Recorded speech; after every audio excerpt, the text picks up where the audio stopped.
Voir, comme je vous l'annonçais tout à l'heure, Denis Vaugeois, qui est un historien, éditeur, auteur et ancien ministre de la Culture dans le cabinet de René Lévesque. Il va y avoir un malveillant qui va nous dire « Oui, mais c'est un séparatiste, donc ça va être malhonnête ce qu'il va nous dire. » Monsieur Vaugeois, bonjour et bienvenue. Bonjour.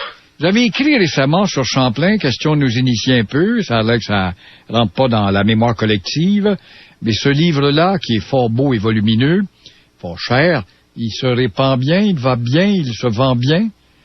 Vous parlez de La mesure d'un continent ou oui. du grand... On a fait 2 livres à peu près coup sur quoi sur Champlain. Oui, vous avez fait sur Champlain, de La mesure du continent qui était bien vulgarisé. Celui de Champlain. Celui de Champlain, on a été obligé de le réimprimer tout de suite. C'est un livre qui a tout de suite été disparu des étagères. L'accueil des médias a été excellent et le livre on a dû le réimprimer. Donc là, on fonctionne sur une réimpression de Champlain. C'est magnifique. Donc, il y a un désir de vouloir et connaître l'histoire, même s'il y a toujours des penseurs, les mandarins de la politique, les sous-ministres et autres disent, c'est pas important, puis il y a d'autres priorités. C'est cruel de maintenir cette espèce de mentalité qui fait qu'on n'enseigne plus l'histoire. Il y a un intérêt réel. Écoutez, là, je viens de l'évoquer avec l'accueil qui a été fait à l'ouvrage sur Champlain. Mais là, on vient de sortir donc un atlas historique de l'Amérique du Nord sous le titre de La mesure d'un continent. C'est le même phénomène. On est un peu comme débordés nous autres mêmes. En l'espace de quelques semaines à un mois à peu près, le distributeur n'en avait plus. Puis à tous les jours, le distributeur nous appelait, il me disait, je suis rendu à 300 commandes, 500 commandes, à 800 commandes, on a dit, arrête de les prendre, les commandes, là, il n'y en a plus nulle part. Et actuellement, le seul endroit où on peut trouver La mesure d'un continent, qui donc fait l'historique de l'Amérique du Nord des débuts jusqu'en 1814, c'est à la Bibliothèque nationale, ici à la Grande Bibliothèque, là, sur Maisonneuve, où il y en a, parce que les autres, ils en ont acheté une quantité en vue d'une exposition qui va avoir lieu à la fin février. Oui. Et puis à Québec, chez l'éditeur, il y en a encore quelques exemplaires qu'on a rachetés. Oui. Dans la Grande Bibliothèque, on n'en avait plus. Ah, oui. Et voyez-vous, puis le livre est paru à la mi-octobre. Et donc, à la veille de Noël, il n'y en avait plus nulle part. On parle de combien de copies, là? On a fait 5300 copies, ce qui est quand même pas rien, dont 2300 en anglais et le reste en français. Et même en anglais, ça se vend? Là, on a moins de réactions. On n'est pas trop au courant parce que là, c'est très gros, la machine du côté anglais. Il nous en reste 400 ou 500 chez nous. Les autres sont en distribution partout, là, en Angleterre, aux États-Unis, au Canada anglais. Oui. C'est pas des grosses quantités pour le marché anglais, mais pour eux autres, c'est un peu surprenant, cet ouvrage-là, parce que comme on montre la pénétration du continent par les Européens, c'est les Français qui sont en évidence, hein. C'est eux autres qui ont marché le continent, qui l'ont cartographié. Alors, on a hâte de voir la réaction des Américains, parce que d'expérience, on sait qu'ils vont être incrédules. Ils vont dire, non, il y a une erreur, là, ça se peut pas. C'est toute cette Louisiane immense, le bassin du Mississippi, présence française, ils s'en doutent un peu. Mais finalement, ils passent par-dessus ça. Et ils se rendent pas compte que les États-Unis ont commencé bien timidement sur la côte atlantique. Plusieurs ne savent pas aussi qu'ils ont eu droit à leur indépendance grâce à la marine française et Lafayette et compagnie, qui lui est très présent. Mais dites-moi, j'en viens à Champlain, et avant d'entrer justement dans le personnage, vous avez vu le spectacle du 1er janvier. Moi, les quelques clichés que j'ai vus, j'ai trouvé ça douloureux qu'on ne fasse pas un clin d'œil à Champlain, que ces organisateurs de fêtes ne semblent pas avoir de culture historique. Les danseurs irlandais, je veux bien croire qu'il y a eu une contribution, mais c'est une forme de censure, vous ne trouvez pas? Pourquoi oublier la raison pour laquelle on célèbre? On se peut pas répondre à cette question-là, mais disons que à Québec, ça se dit beaucoup que les organisateurs du 400e ont ignoré, en apparence en tout cas, toute référence historique. Il y a comme une négation d'histoire, négation du passé.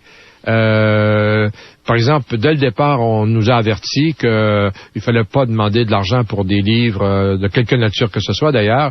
Et les sociétés historiques de Québec, il y en a plusieurs, qui ont demandé de l'argent pour des petits projets. À ma connaissance, ont tous été écartés. C'était le discours qu'on entendait quand on entendait des précisions, c'était qu'on avait convenu que Québec serait tourné vers l'avenir et non pas vers le passé. Donc, Québec est une ville non pas historique, mais une ville moderne et tournée vers l'avenir. Alors nous, on répondait à ça que s'en aller vers l'avenir sans racines, sans mémoire, c'est assez dangereux. C'est une société amnésique, là, c'est pas ce qu'il y a de plus heureux. C'est ce que nous devenons. Il y a toujours des réactions, hein. Il y a des réactions. Et je peux vous dire qu'au niveau populaire, on en veut de l'histoire. Puis les historiens de la région de Québec, il y en a plusieurs, puis il y en a plusieurs qui sont bénévoles, qui sont disponibles. La Coursière en tête, Jean Provencher, Gilles Galichan, Gaston Deschênes, etc. sont tous des gens qui sont très sollicités actuellement à gauche et à droite. Non, mais vous l'avez vu justement lors de cette manifestation, les Irlandais et ces danseurs, c'est une référence historique. Quant à il y a eu Max Gros-Louis qui est venu nous parler de la cérémonie des 4 points cardinaux. Oui. Et les gens ont été très attentifs à cela. Oui. C'est une référence très historique. Ouais. Pourquoi est-ce que pour nous, ça doit pas paraître, surtout à Québec, dans le berceau de la Nouvelle-France?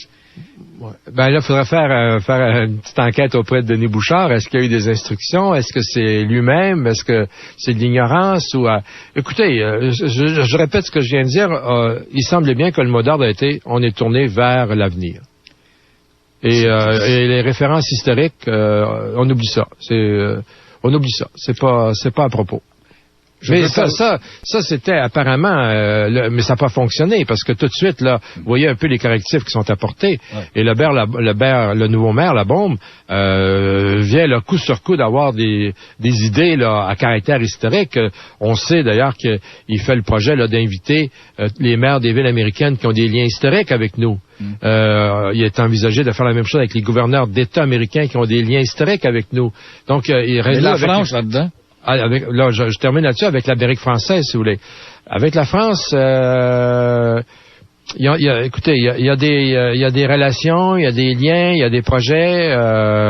Il y a plusieurs projets qui avaient été annoncés, qui ont été retirés parce que pour différentes raisons. Mais là, on peut s'attendre à une présence française significative. On nous annonce le président, on nous annonce le premier ministre, et je pense qu'il y a des projets. Souvent, on dit, les observateurs regardent l'histoire de la Nouvelle-France, les deux plus grands personnages, Jean Talon ou Champlain. Pour vous, lequel est le plus grand des deux? Là? Les deux sont très grands. Jean Talon ou Champlain? Pour moi, il n'y a pas vraiment d'hésitation. Il n'y a pas de personnage en Nouvelle-France qui ont la stature de Champlain. Indépendamment de ce qu'il a fait, là, on peut y revenir, mais comme individu, d'ailleurs, lui-même, c'est une énigme, c'est un mystère un individu, à cette époque, a été, par exemple, habile en mer. Il sait naviguer, il a même fait un traité de la marine. Il peut cartographier, il prend ses positions avec beaucoup de précision. Aujourd'hui, on compare ces données avec les lectures qu'on peut faire. Donc, un excellent arpenteur et cartographe, il dessine correctement. C'est un bon observateur. Il écrit bien, il observe bien. Avec les Indiens, il a su faire correctement. C'est un bon diplomate. Quand il s'agit d'aller à la guerre, il sait combattre. Il y a de la stratégie militaire. Qu'est-ce que j'ai oublié, là? C'est un homme vraiment qui sait tout ce qu'on pouvait savoir à cette époque. Donc, c'est le même individu qui réunit 6-7 compétences assez exceptionnelles. Seulement le fait de savoir écrire, lire et écrire. C'était une minorité de gens, une infime minorité de gens qui savaient lire et écrire. Et vous le savez, parce que vous allez aux archives et vous fouillez dans ces textes.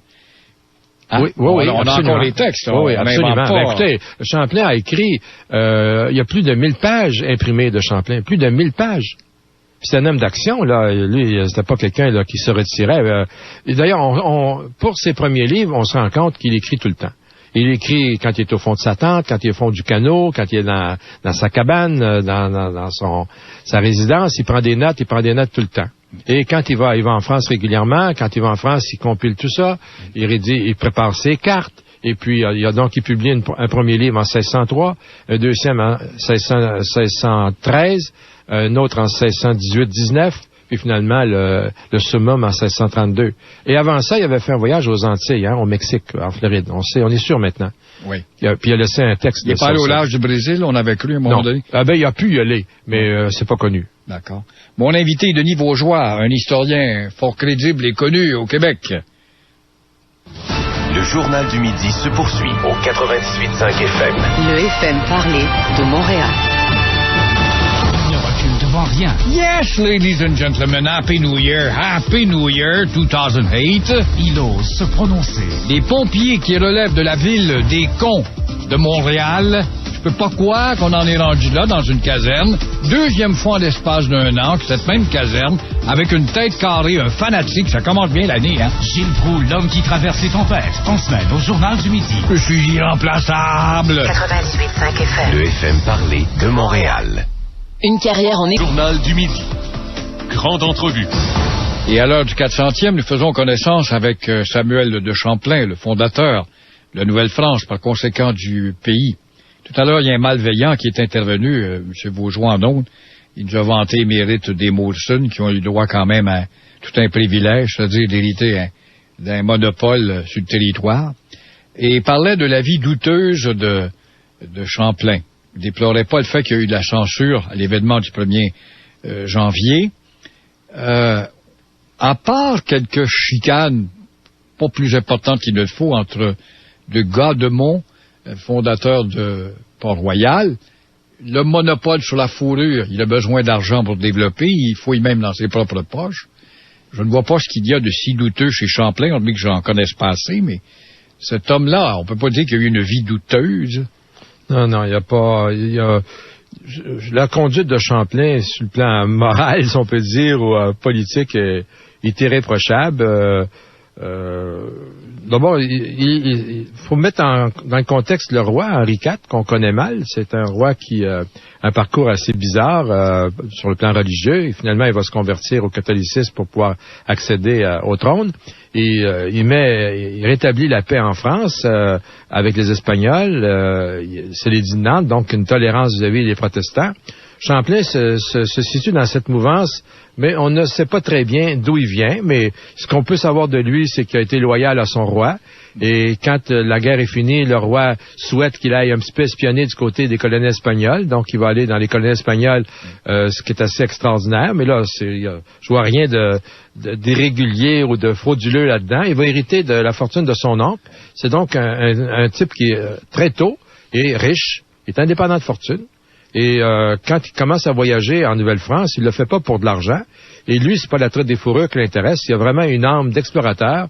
Et comme beaucoup d'Européens, il rêve de trouver la route pour la Chine. Donc, lui, il a une fixation, si vous voulez, c'est de trouver le passage. Et quand il explore la côte atlantique avec du Godemont en Acadie, il rêve d'aller rejoindre la Floride, qu'il a déjà visité quand il a fait son voyage avec les Espagnols.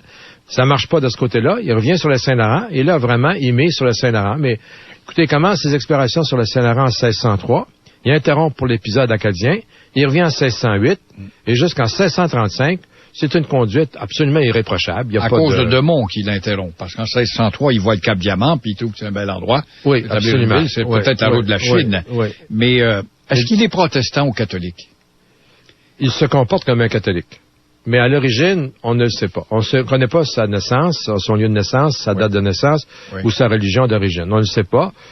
On prend pour acquis qu'il était peut-être catholique, mais la ville de Brouage, où il est peut-être né, c'est une ville à dominante protestante. Mais de toute façon, lui a un comportement de catholique.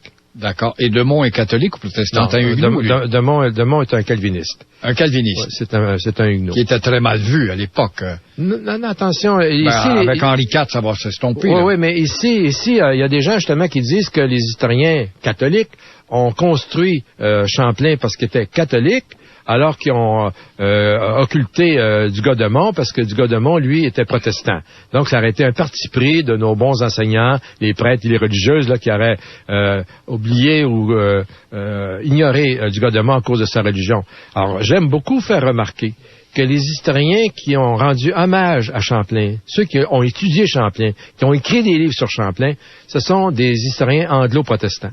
C'est d'abord Parkman, c'est Bigger, qui l'a traduit, c'est des gens comme Armstrong récemment, c'est Bishop, et là il y a une Darach, un type de Toronto, qui est passionné par les travaux de Champlain, surtout sur le plan cartographique, alors que du côté canadien catholique, là, il y a Trudel qui s'est intéressé à Champlain un petit peu pour une biographie dans le dictionnaire biographique. Et encore que Trudel, c'est le moins catholique de nos historiens parce que vous vous souviendrez probablement qu'il a milité dans le mouvement laïque de la langue française. C'est un type qui prenait ses distances par rapport à l'Église. Alors, ça tient pas debout, cette histoire de protestants et de catholiques. Les protestants en France, à partir d'Henri IV et d'Édith de Nantes, ont toute la place qu'ils veulent. Oui. Et du Godemont n'a pas d'entrave sur ce plan-là. Oui. Et quand il vient ici, le roi lui dit, par exemple, vous allez là-bas, là, on vous donne le monopole de la traite. Ça va vous servir à faire de la colonisation, à établir des colons. Mais je vous demande de convertir les Indiens à la religion catholique. Exact. Et du Godemont dit, absolument, Votre Majesté, je vais faire ça pour vous. Ça ne l'embarrasse pas. Oui. Mais il réussit un peu dans le cas de Port-Royal, Non, il y a pas, non, ça marchera pas. D'abord, le premier hiver est horrible à Sainte-Croix. Et là, quand il déménage à Port-Royal, les nouvelles qui viennent d'Europe sont très mauvaises pour lui parce que les marchands qui ont l'habitude de venir faire la traite des fourrures veulent rien savoir d'un monopole. Parce que le monopole, ça veut dire qu'eux autres, ils peuvent plus y aller. Ou s'ils vont, ils sont obligés de vendre toute leur fourrure à celui qui a le monopole. Donc, ils contestent le monopole de Dugas-Demont. Et Dugas-Demont va être obligé de rentrer pour défendre ce monopole, mais il va le perdre. Il rentre et il le perd. Et là, il se démène comme un bon. Il ramène son monde d'Acadie. Puis là, Champlain et d'autres ont utilisé leur influence auprès du roi, auprès de la cour, pour rétablir le monopole de Dugas-Demont pour au moins un an. Et ça va fonctionner. Et Dugas-Demont, donc, qu'est-ce qui le motive surtout? Est-ce que c'est l'argent, la colonisation, la gloire? Un peu de tout, probablement. Mais dans le cas de Champlain, c'est sûr que lui, c'est pas l'argent.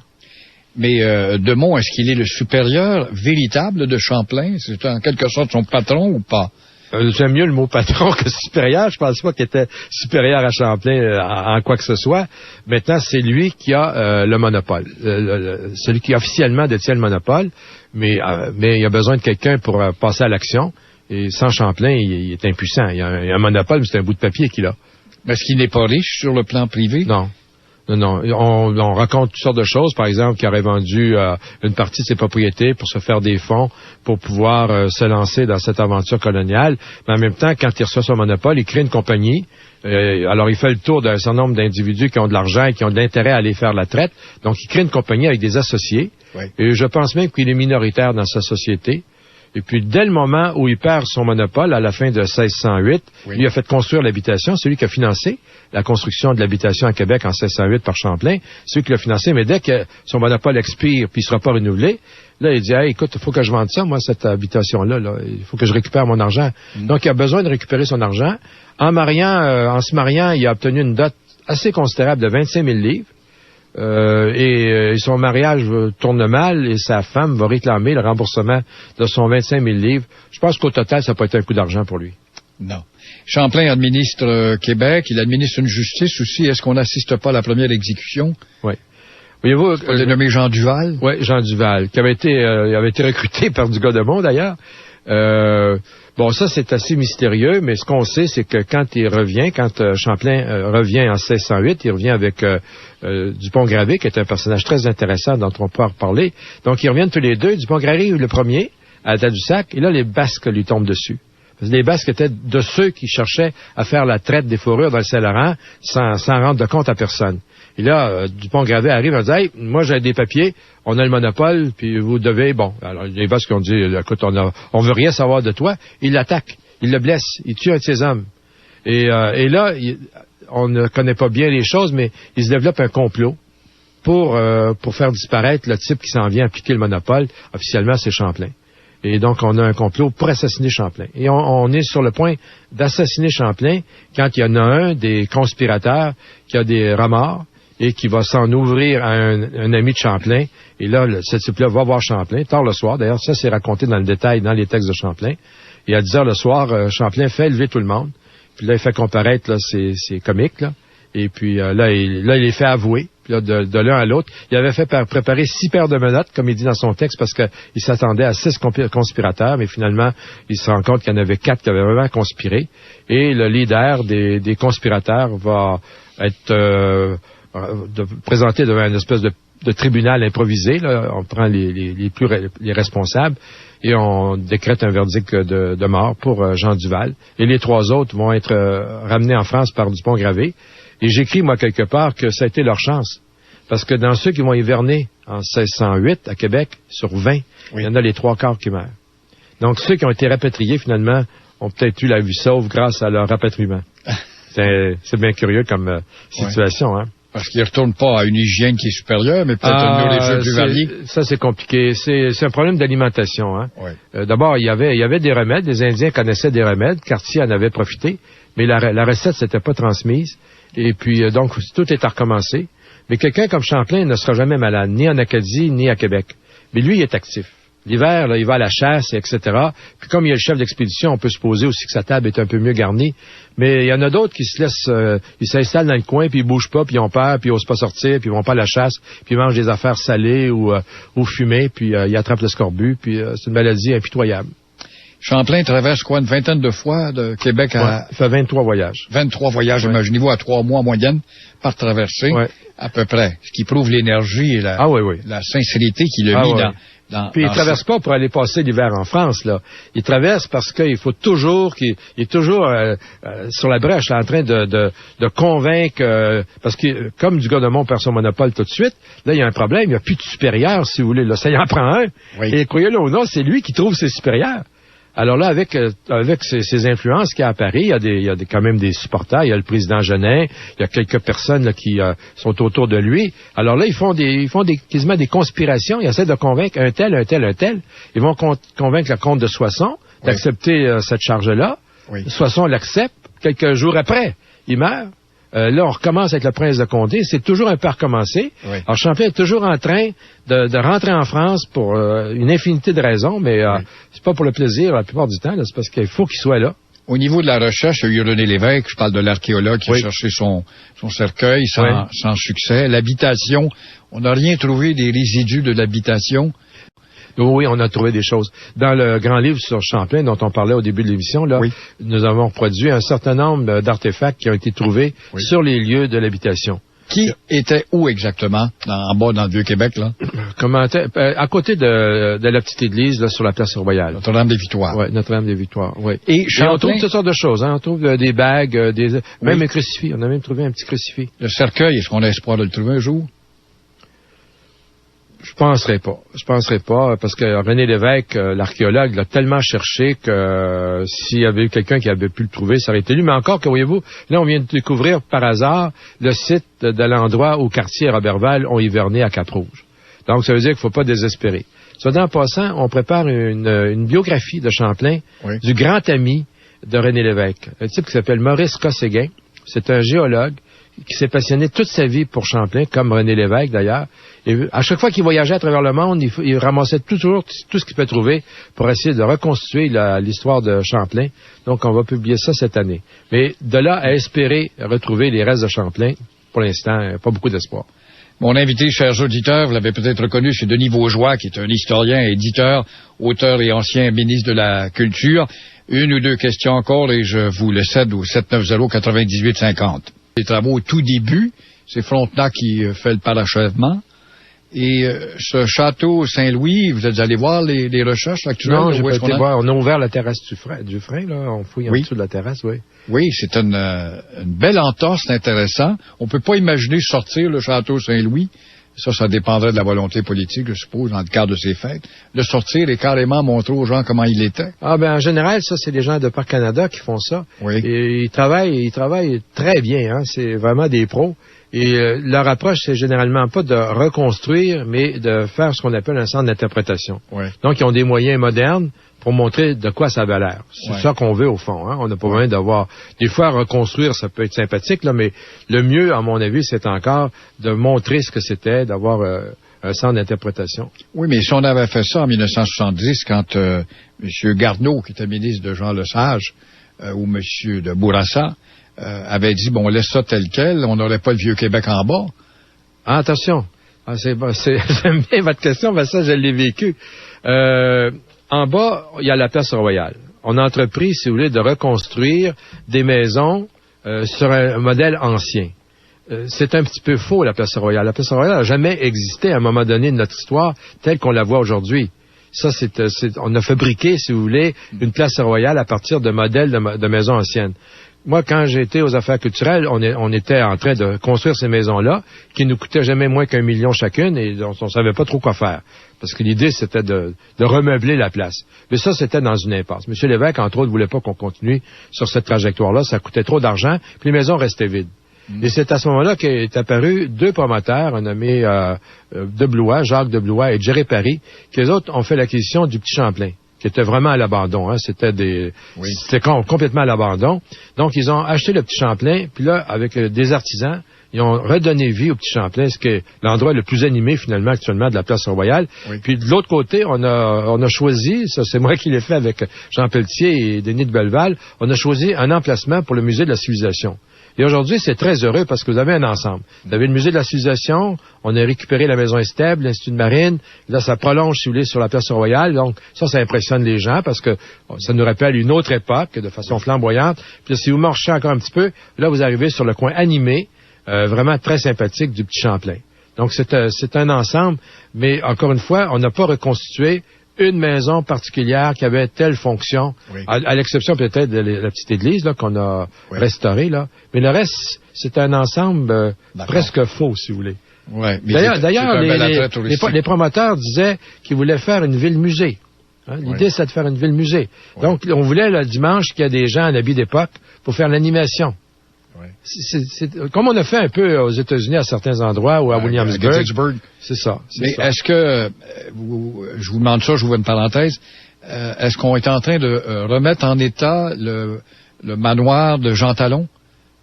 Actuellement à Québec, il me semble que j'ai vu que la mairie... Non, il y avait un projet là qui était démarré et on a suspendu les travaux aux dernières nouvelles. Ah bon? Question budgétaire. Encore une fois. Ouais. Dites-moi, Monsieur Vaugeois, vous avez été historien, vous êtes éditeur, vous avez sensibilisé le Québec à l'histoire, et avec votre ami Lacourcière et d'autres, et vous avez été ministre. Comment il se fait que vous n'êtes pas parvenu à imposer un livre d'histoire une fois pour toutes, pour que l'enseignement de l'histoire aurait dû se faire depuis déjà il y a 25 ans jusqu'à nos jours, et toujours la même histoire qui évolue dans le temps? Comment ça se fait qu'on ne parvient pas à ça et qu'on a une école sans histoire? C'est certain que les membres du Parti québécois, je me rappelle entre autres de Jacques-Yvan Morin, puis par la suite Camille Lorrain, avaient la volonté farouche d'introduire davantage de cours d'histoire dans les programmes, etc. Mais le ministère de l'Éducation et le monde de l'éducation, c'est énorme, si vous voulez. Et puis, curieusement, il n'y en a pas un qui, dans le temps qui est resté là, a eu le temps nécessaire pour provoquer ces changements-là, si ce n'est que Jean Garon, qui a été ministre de l'Éducation aussi, on l'oublie. Jean Garon avait créé une commission d'études là-dessus que Jacques Lacourcière a présidé d'ailleurs, ça il y a peut-être 10-12 ans maintenant. Le rapport Lacourcière a été clair, il faut donner plus de temps à l'histoire, sans dire quels seraient les contenus, là, mais on commence par le commencement, plus de temps pour l'enseignement d'histoire. Mais depuis ce temps-là, croyez-le ou non, on s'est pas entendu sur les contenus. Ah, c'est lamentable. Mais quand même, là, ça débloque un petit peu. Oui. Là, les discussions se font sur les méthodes utilisées. Vous avez entendu parler de toutes les compétences transversales et tout. Bon, l'histoire a été intégrée dans un domaine qu'on appelle l'univers social. L'histoire est devenue maintenant associée à l'éducation à la citoyenneté. Donc, on voudrait faire servir l'histoire à l'éducation à la citoyenneté. Là, il y a de la résistance. Parce que moi, je calcule que le cours d'histoire n'est pas là pour montrer les rouages parlementaires puis montrer aux citoyens à bien se comporter puis les bienfaits de ceci et les bienfaits de ça. Là, c'est pas de la propagande qu'on veut là. Mais quand même, il y a eu un progrès. Mais on a été si vite à l'enlever. Je parle de l'époque de l'école à Duplessis. Comment il se fait que c'est si difficile et si long à la réintroduire? On l'a pas enlevé tant que ça. Il y en a jamais eu beaucoup dans le cours public. Et c'était pas construit comme une matière importante. Donc, on faisait des résumés pour préparer les examens. Puis, bon, dans le cours classique, c'était pas une matière qui était importante, qui occupait beaucoup de temps à l'école. Ah, oui. C'était une matière qui était... Écoutez, autrefois, c'était la discipline avec laquelle on formait les princes. Hein? Mais là, chez nous, on n'était pas encore rendu là à former des princes, si vous voulez, des élites éclairées. Mais pourtant, votre livre que vous avez écrit avec Jacques Lacourcière... Et Provencher, Jean Provencher, vous avez atteint un record de vente. On parle de centaines de milliers, là. Oui. Ben, voyez-vous, avec le journal Boréal-Express, d'ailleurs, ça avait déjà démarré. Avec le journal Boréal-Express, on est allé chercher des tirages fabuleux. Après ça, avec Canada-Québec, quand on l'a fait, là, c'est notre premier livre d'histoire, quand on l'a fait, ce livre-là, nous, on l'avait pas fait pour qu'il soit manuel. On l'a fait pour répondre aux besoins des gens en général. Référence. Et là, les professeurs l'ont adopté. Et en l'espace de 3 ans, là, à peu près toutes les écoles utilisaient cet ouvrage-là à peu près comme manuel, tellement que le ministère de l'Éducation l'a reconnu comme étant un manuel. C'est peut-être une période glorieuse, d'ailleurs, des cours d'histoire, parce que là, il y avait quelque chose de substantiel entre les mains. Puis il y avait le goût, les professeurs de cette époque avaient le goût de l'utiliser. Et puis, il y a eu cette époque. 2 petites questions rapides avant le public veut jaser avec vous. Là, les révisionnistes ont rentré là-dedans, les joueurs de tambour, puis la gauche, et puis Montcalm était sous avant la bataille des plaines d'Abraham, puis Delors des Ormeaux, c'est un voleur. Qu'est-ce que vous répondez à ces espèces d'inepties épouvantables? Allez-y donc, j'ai un moment de distraction. Montcalm était sous la veille de la bataille des plaines d'Abraham, où Dollard Desormeaux n'était qu'un voyou et un voleur. On entend souvent celle-là. Là. Ouais. Bon, écoutez, on peut raconter ce qu'on veut. Moi, si vous me parlez de Montcalm, de toute façon, je l'aime pas beaucoup, Montcalm. Je trouve que, comme le dit le citoyen Frégaud, d'ailleurs, le jour de la bataille des plaines d'Abraham, il y a eu à peu près autant d'erreurs de commises du côté de Wolfe et du côté de Montcalm. Ouais. Bon, mais ceci étant dit, ça aurait pas changé grand-chose. Là. Le rapport de force était tel que la défaite française était presque inévitable. Oui, c'était 1 contre 15. Hein? Voilà. Du côté de Dollard Desormeaux, moi, je trouve que c'est un beau personnage. Qu'est-ce que c'est l'histoire que c'était un voleur puis qu'il avait volé des fourrures et puis qui... Non. C'est facile, hein? Écoutez, ce type-là est allé au-devant de convoi de fourrure. Il peut avoir un intérêt financier là-dedans. Mais en même temps, il savait que si on faisait pas cette démarche-là, le convoi était vraiment menacé. Et les gens qui leur ramenaient les fourrures risquaient non seulement de se faire voler leurs fourrures, mais de se faire assassiner, de se faire exterminer. Donc, il a fait preuve de bravoure, de courage. Et avec une poignée d'hommes, il est allé au-devant de ceux qui s'en venaient. Et il a combattu jusqu'au dernier. Oui. Écoutez. Voilà qui est clair, et venant d'une personne fort renseignée, chers auditeurs, mon invité Denis Beaujois. 790-98-50, je vois qu'on veut vous parler en grand nombre déjà.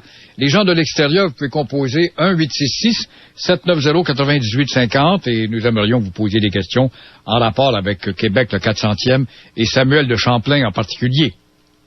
Et de Québec et de Samuel de Champlain. Il y a Brigitte qui est là. Bonjour, Madame Brigitte. Bonjour, Monsieur Proulx. Bonjour, Monsieur Beaujois. Bonjour. J'aurais 2 questions pour vous. D'abord, Samuel de Champlain a dû retourner en France de nombreuses fois, comme vous l'avez mentionné d'ailleurs. Comment il était vu là-bas par ses contemporains? Est-ce qu'il était vu comme un illuminé ou parce qu'il semble devoir toujours justifier ses actes ou aller à la recherche d'argent? Bon, on va prendre au début, si vous voulez, pendant aussi longtemps que le roi Henri IV est là, le roi le connaît, le roi l'apprécie, le roi l'aime. Et autour du roi, on respecte beaucoup Champlain. Ça, c'est certain. Il y a un personnage qu'on connaît mieux maintenant qui s'appelle le président Jeannin, qui est acquis à Champlain. À côté de ça, il y a le ministre Sully, par exemple. Et alors lui, il voit pas ce que les Français viennent faire en Amérique. Si on l'écoutait lui, ces expéditions-là se feraient pas. Mais pour autant, Champlain passe pas pour un illuminé. Mais après la mort de Henri IV, qui meurt assassiné d'ailleurs, là, qu'est-ce qui motive Champlain? Qu'est-ce qui oblige Champlain à rentrer en France régulièrement? Il n'y a pas à faire la preuve de son sérieux ou de ses capacités intellectuelles ou quelque chose comme ça. C'est que il empêche d'autres marchands de venir faire des affaires sur le Saint-Laurent parce que lui, il travaille toujours pour quelqu'un qui se fait donner le monopole de la traite. Et ça dérange beaucoup des gens de Rouen, de Saint-Malo, de Honfleur qui sont en compétition. Et il voudrait vraiment le faire sauter, il voudrait lui faire perdre son poste parce que Champlain fait un peu la police malgré lui. C'est pas ça qui l'enthousiasme bien. Mais lui, comme il travaille pour quelqu'un qui a un monopole de la traite, lui, il fait appliquer le monopole. OK. Et l'autre question, il y a un roman historique qui est publié et qui a aussi connu beaucoup de succès sur Hélène de Champlain. Le problème de roman historique, c'est qu'on ne sait jamais qu'est-ce qui est vrai, qu'est-ce qui est faux, finalement. Avez-vous regardé un peu la vie d'Hélène de Champlain en étudiant celle de son mari? Oui. Et est-ce que c'est vrai qu'elle est venue en Amérique, oui. qu'il y avait un fils, que Champlain avait un fils non. illégitime? Ou non. Non? Ça peut arriver, mais si c'est arrivé, on ne le sait pas. Bon. Donc ça, c'est inventé par la romancière. OK. Par ailleurs, le fond de vérité qu'il y a dans le roman, c'est que la jeune épouse de Champlain va faire une fugue après le mariage. Et d'ailleurs, Champlain se choque, il va la faire chercher par la police. Et là, les parents sont absolument catastrophés. Ils vont semoncer la jeune fille, etc. Puis là, tout va rentrer dans l'ordre. Alors, quel est le fond de cette histoire, la raison de la fugue, on ne le sait pas. Mais il reste que la romancière, elle a trouvé des réponses à ça. Elle a fait un roman. OK. Mais elle n'est jamais venue en Amérique, donc? Oui. Elle est venue en Amérique en 1620. OK. En 1620, elle est venue ici. Elle est restée 4 ans. Ce qui est très intéressant de noter, c'est que Champlain, dans ses textes, ne donne jamais de précision sur sa famille, sur sa femme. Et il y a certainement une correspondance avec Hélène de Champlain, mais on ne l'a pas retrouvée. Et la seule fois où il parle de sa femme dans ses textes, il va dire en 1620, je suis venu avec la famille. Alors, la famille, on comprend que c'est sa femme et une domestique parce que le frère d'Hélène de Champlain est déjà ici. Et là, il vient au-devant de sa sœur. Et là, lui, il s'exprime. Il dit, ma sœur, t'as décidé enfin de venir. Alors là, on comprend que la famille, c'était la sœur d'Eustache, donc la femme de Samuel de Champlain. Autrement, Champlain est d'une totale discrétion sur sa vie privée. Elle aime ou elle aime pas Québec? Je peux pas répondre à ça parce qu'il n'y a pas d'indice, mais on pense que ça devait être difficile pour elle. Il n'y avait pas de femme vraiment dans la colonie. Il semblerait qu'elle va s'employer à faire de l'éducation des jeunes indiennes. Apparemment, elle apprend assez facilement les langues indiennes. Quand j'ai énuméré tout à l'heure les grandes qualités de Champlain, il y en a une que j'ai pas mentionnée, c'est qu'il n'y a pas le don des langues, mais sa femme apparemment l'avait. Et donc, pendant 4 ans, elle se consacre, semble-t-il, à l'éducation de petites Indiennes. Mais après, quand elle va rentrer en France, ça rejoint votre première question, madame, c'est qu'elle est vraiment un support pour Champlain. Parce que Champlain, ça lui prend toujours quelqu'un pour défendre son point de vue, défendre ses intérêts. Et de toute évidence, sa femme va jouer ce rôle-là. Ah, d'accord. Je vous remercie beaucoup. Merci beaucoup, madame Brigitte. Elle finit pas dans un couvent, un orphelinat? Oui. D'ailleurs, Champlain meurt? Même avant la mort de Champlain, elle va lui dire à un moment donné, ou en tout cas, par d'autres documents, on apprend qu'elle avait songé à mettre un terme à son mariage pour pouvoir rentrer chez les religieuses. Comme il n'y avait pas d'enfants, elle voulait être libre de rentrer en communauté. Elle va finalement, donc, à la mort de Champlain, rentrer en communauté. Elle a un caractère difficile, semble-t-il. Elle s'intègre mal dans sa communauté. Et au même moment, il y a un évêque quelque part qui cherche quelqu'un pour une action religieuse. Alors, elle propose ses services et là, elle va créer son propre groupe religieux. D'accord. Et elle-même, à l'origine, elle était protestante. Et c'est Champlain qui va la convertir, qui va l'éduquer à la religion catholique. Ce qu'on voit dans le roman de madame, justement. Jean, bonjour. Oui, bonjour, messieurs. Voici, moi, j'ai entre les mains un Marc Lescarbot de Louis-Martin Tard. Ah oui. Marc Lescarbot, qui serait le premier historien de la Nouvelle-France. Oui. Il soutient justement sur la question de la religion de Champlain. D'abord, c'était un ami de Champlain, Marc Lescarbot. Il le connaissait très bien. Donc, il soutient qu'il était catholique. Il s'est marié d'ailleurs catholique. Oui. Il a même fait un testament à la Vierge. Oui. Donc, il n'y a pas de doute sur sa religion. Qu'il le soit devenu. Mais à la naissance, on ne le sait pas. Alors, ceci dit, une autre chose. Apparemment que, selon lui toujours, là, que Champlain serait monté jusqu'au Mont-Royal à un moment donné. Oui. Oui. Oui. Oui. En 1603, dès son premier voyage sur le Saint-Laurent en 1603, il va se rendre à Hochelaga, qui est Montréal, il va se rendre au Sault-Saint-Louis, et là, d'ailleurs, il est fasciné par les embarcations des Indiens, qui les autres sautent les rapides assez facilement, alors que lui, avec sa grosse barque, il n'est pas capable. Donc, très tôt, il rentre en admiration vis-à-vis les moyens de transport des Indiens. Donc, il s'est rendu dès 1603 jusqu'au Mont-Royal. Puis, dans les voyages subséquents, il va aller beaucoup plus loin. Il va aller jusqu'à la baie Georgie. Bon, à Ottawa, on se demande s'il entre par la rivière des Prairies ou le fleuve Saint-Laurent quand il arrive à Repentigny. Ah, je peux pas répondre à ça. Il n'y a pas un historien qui le peut. Puis, quand il arrive à Huntsic, est-ce qu'il n'est pas aidé pour aller sur le Mont-Royal par le quartier d'Huntsic? Moi, je crois que Champlain a fait le tour. Ouais. C'était dans son caractère de faire le tour. Mais par où est-ce qu'il est arrivé, je ne sais pas. D'accord. Merci beaucoup, M. Jean. Je vous remercie. Bonjour. Au revoir. Christian, bonjour. Oui, bonjour, messieurs. Monsieur Pau, félicitations pour votre présentation sur Saint-Lambert. À l'automne, j'y étais. Ah oui. Monsieur Vaugeois, ma question, est-ce possible d'élaborer sur le fait que Champlain ait perdu son instrument là sur la rive sud de la rivière des Outaouais en Ontario? Et si on peut voir cet instrument dans un musée en quelque part. Oui, écoutez, on pense qu'il y a l'instrument qui a été retrouvé, il y en a un qui a été retrouvé, puis qui est passé entre plusieurs mains, puis qui finalement s'est ramassé aux États-Unis, puis qui a été cédé au Musée de la Civilisation. Donc aujourd'hui, cet astrolabe est au Musée de la Civilisation à Ottawa. On n'a pas la preuve que c'est l'instrument qui appartenait à Champlain. On n'a pas la preuve. Mais on s'entend généralement, ça fait l'affaire de tout le monde de s'entendre pour dire que c'est celui-là. Et il est tellement précieux, il a coûté tellement cher d'ailleurs. On sait que c'est Marcel Mars, quand il était à Ottawa, qui a provoqué cette acquisition-là, et Marcel Mars l'avait dans la tête, donc peu importe le prix qu'il fallait payer, il le voulait. Et le musée en est tellement fier de cette pièce que, en général, au musée, on voit pas le vrai objet. C'est des répliques qu'on voit. On protège l'original le plus possible, oui. Il y a plusieurs répliques d'ailleurs qui existent. Bon, pour revenir donc à quelles circonstances l'astrolabe aurait été perdu, Champlain avait été blessé dans un affrontement avec les Iroquois, et là, il est porté par des Indiens qui laissent pas rentrer à Québec. La saison est trop avancée, et à l'occasion donc de ce voyage-là, il aurait perdu son astrolabe, ce qui est assez grave pour lui. Après Ticonderoga. Après Ticonderoga, oui.